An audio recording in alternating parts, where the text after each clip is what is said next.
लड़की, अब मैं तुम्हें नहीं छोड़ूंगी। अम्मी, तुम्हारे क्या हुआ अम्मी? टुकड़े कर दूंगी। अम्मी, खुदगर्जी की वजह से हम सब मारे जाएंगे। आजाद अब हम पर एक नई मुसीबत खड़ी कर रहा है। अम्मी क्या कर रहे हैं? तुम्हारे आंसुओं की कोई मुझे परवाह कुछ नहीं है। बताओ मुझे, तुमने अपने भाई को कहाँ भेजा है? अम्मी, बताओ मुझे कुछ नहीं मालूम। मैंने सिर्फ भाई को रेयान को तलाश करने में मदद की थी। बंद करो बकवास। तुम लोगों को जरा सा भी एहसास है कि ये कर क्या रहे हो आखिर?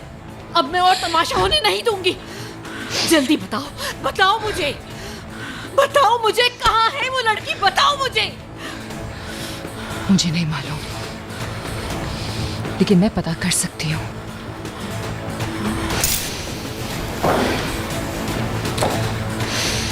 लेकिन मेरी एक शर्त है आपसे कि मुझे यहां से बाहर निकालेंगी और मेरा फोन मुझे वापस करेंगी।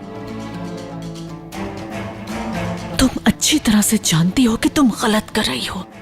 तुम शर्त रख रही हो अपनी माँ के सामने। क्या समझती हो तुम यारेन कि ऐसी हरकतें करके बच जाओगी तुम? हाँ, मैं तुम्हें खुद भी मार सकती हूँ, लेकिन मैं अपने हाथ तुम्हारे खून से रंगना नहीं चाहती। ये बात कान खोल के सुन लो तुम।